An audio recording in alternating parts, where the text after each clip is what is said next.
தமிழகத்தின் super star Rajinikanth அவர்கிட்ட நான் எதுவுமே அவர்கிட்ட ஃபைனல் டிஸ்கஷன் ஒன்று அது அவர்கிட்ட கேட்பேன். அவரும் எனக்கு சரியாக அட்வைஸ் பண்ணுவார். அது மாதிரி தான் பண்ணுவேன்.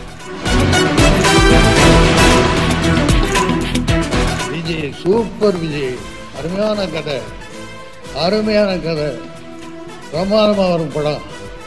பாட்டு கூட மாற்ற தேவையில்லை. அந்த அளவுக்கு from the beginning to end with சென்டிமெண்டோட சொல்லியிருக்கார் சூப்பர் அப்படின்னாரு. என்னுடைய நெருங்கிய நண்பர் தமிழகத்தின் சூப்பர் ஸ்டார் ரஜினிகாந்த் அவர்கிட்ட நான் எதுவுமே அவர்கிட்ட ஃபைனல் டிஸ்கஷன் ஒன்று அது அவர்கிட்ட கேட்பேன். அவரும் எனக்கு சரியாக அட்வைஸ் பண்ணுவார். அது மாதிரி தான் பண்ணுவேன். ஸோ 2 நாள் கழித்து திடீர்னு ஃபோன் பண்ணேன். ரஜினி சாருக்கு ஃபோன் பண்ணி, சார் உங்களை நான் பார்க்கணும். என்ன விஜய், என்ன விஷயம் அப்படின்னா, ஒன்றும் இல்லை பார்க்கணும். ஓகே, நாளைக்கு காலையில் 10 மணிக்கு வாங்க அப்படின்னாரு. நான் உடனே ஸ்ரீகரியை ஃபோன் பண்ணி, இப்போ நம்ம ரஜினி சாரை பார்க்க போகிறோம், நீ வா அப்படின்னு. என்ன தாத்தா ரஜினி சாரை பார்க்கணுன்னு, நீ வா அங்கே பேசிக்கலாம் அப்படின்னு சொல்லிட்டு கூட்டிகிட்டு போனேன். ரஜினி சாரை இன்ட்ரடியூஸ் பண்ணேன். அவரை பார்த்த உடனே அவர் அப்படியே விளாண்டு போயிட்டார்.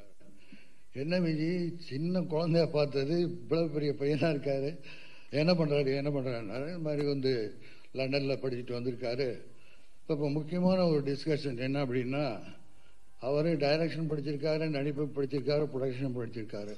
இப்போ எதில் அவர் போகணுங்கிறத நான் கட்டாயப்படுத்தலை. நீங்கள் அவர்கிட்டயே கேளுங்க, அவர் என்ன டிசைட் பண்ணுறாரோ அந்த வழியில் நம்ம செய்யலாம்னு நினைக்கிறேன் அப்படின்னு சொன்ன உடனே இவர்கிட்ட ரஜினி சார் கேட்டார், உங்கள் விருப்பம் என்ன விஜய் அப்படின்னு தெரிஞ்சுக்கிட்டு அவரை பார்த்துக்கிட்டே இருந்தார்.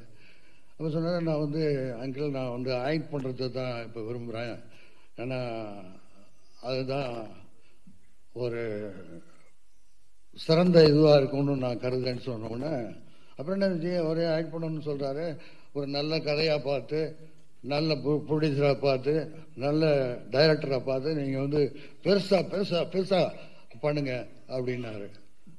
நான் சொன்னேன், அவருடைய அப்பா ஆகாஷ் அவர்கள் பிரபு ஸ்தாலமன் டைரக்டரோட ரொம்ப நெருக்கமானவர். அவர் படத்தில் என்ன நடிச்சிருக்காரு. அவரை சந்தித்து இவர் பேசும்போது தன்னுடைய பையனை வைத்து அவர் ஒரு சிங்கத்தை வைத்து ஒரு கதையை சொல்லியிருக்கிறார். அதை இப்போ அந்த படம் எப்படி பண்ணலாம் அப்படின்னு யோசிச்சுட்டு இருக்கோம் அப்படின்னு சொல்லும் பொழுது,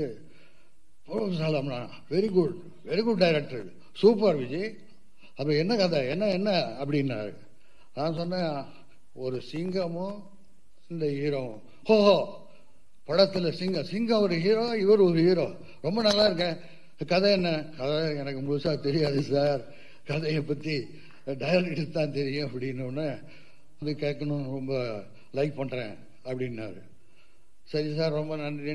நடிப்புக்கு என்னென்ன எப்படி நடந்து கொள்ள வேண்டும், எப்படி நடிக்கணுங்கிறத பற்றி ஒரு 10 நிமிஷத்தை ஸ்ரீகரிட்ட ரொம்ப விளக்கமாக சொன்னார். கிட்டத்தட்ட ஒரு 1/2 மணி நேரம் டைரக்டர்கிட்ட ரஜினிகாந்த் அவர்கள் கதையை கேட்டாங்க. கேட்டதுக்கு அவருக்கு வாழ்த்து சொல்லிட்டு விஜய்கிட்ட ஃபோனை கொடுங்கன்னாங்க. விஜய் சூப்பர் விஜய், அருமையான கதை, பிரமாதமாக வரும் படம்.